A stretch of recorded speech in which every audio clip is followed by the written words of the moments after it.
مدى عقود تشكلت خريطة الشرق الأوسط، وقع صراعات متعددة الأوجه، ولكن وراء الكواليس يدور صراع آخر، صراع صامت أحيانا ومشتعل أحيانا بين قوتين إقليميتين تسعيان لتحديد مستقبل المنطقة. وهذا التوتر الذي يشتعل تارة ويهدأ تارة أصبح اليوم في صادرة اهتمامات العالم.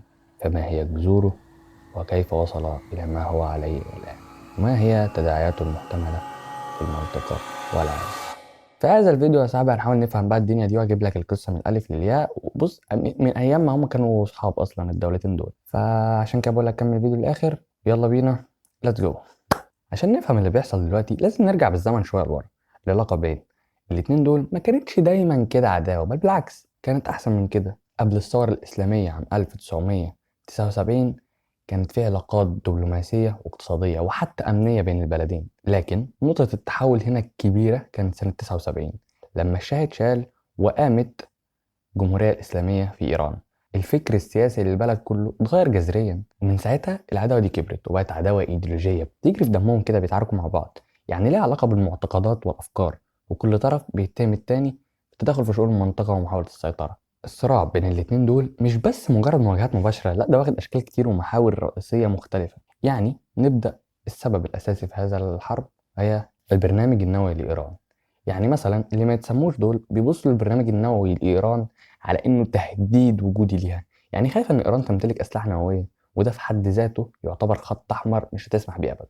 في المقابل ايران كانت متاكده من برنامجها النووي سلمي بحت، ولا من حقها تستخدم الطاقه النوويه للاغراض السلميه. لكن القلق العالمي بدا يزيد بعد ما ايران وصلت لتخصيب اليورانيوم بنسبه 60%، ودي نسبه عاليه بترغم من القدرات على انتاج سلاح نووي. فاضلكوا حاجه بسيطه يعني.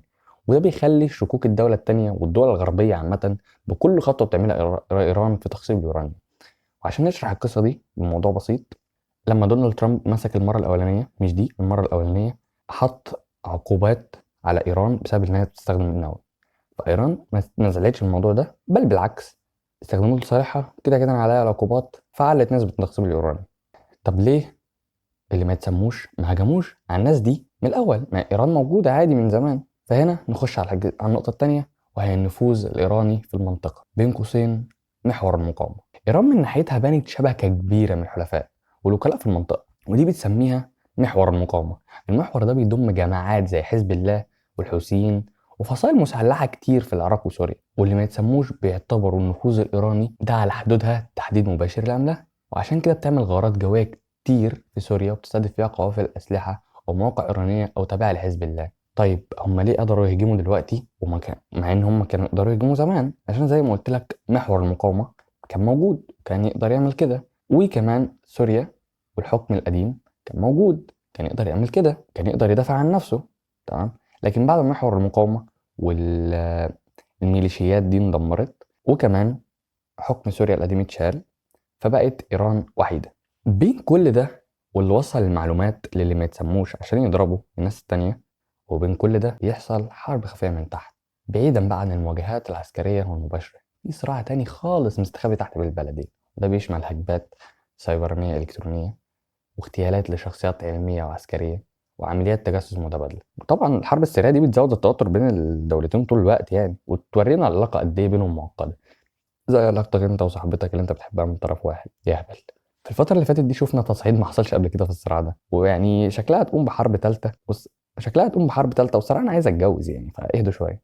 دخلت في موضوع مواجهات مباشرة، والتصعيد ده عمل إنذار خطير قوي في المنطقة. أنا بقول لك واحد من الناس أهو، أنا في الناحية التانية أصلا عايز أتجوز بالراحة، اهدوا بس.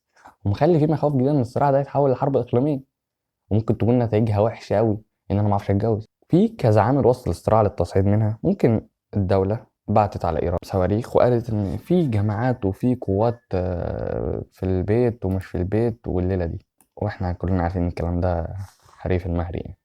بس ما نقدرش ننسى دور القوى الكبرى، يعني اللي هم أمريكا وروسيا والصين. كل واحد فيهم عايز يتدخل من ناحيته.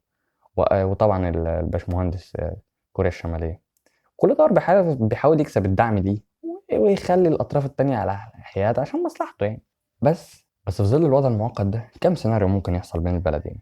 حقيقة هو في 3 سيناريوهات. الأول الاستمرار في التصعيد وإن الحرب دي توصل وهوبا حرب شاملة. تمام. أول مواجهة المباشرة الكبيرة إن السيناريو الأسوأ أوي بقى إن تتدخل في مواجهة عسكرية نتدخل في مواجهة عسكرية مباشرة والبلدين فاهم يخش حرب عالمية تالتة، وده يخش من ناحيته وده يخش من ناحيته وهكذا يعني.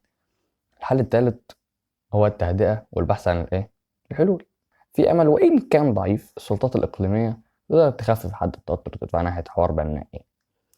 بس هنا التحدي الأكبر إن إحنا نلاقي مخرج للصراع المعقد ده المتدخل فيه فكر سياسي بالأمن مستقبل المنطقة.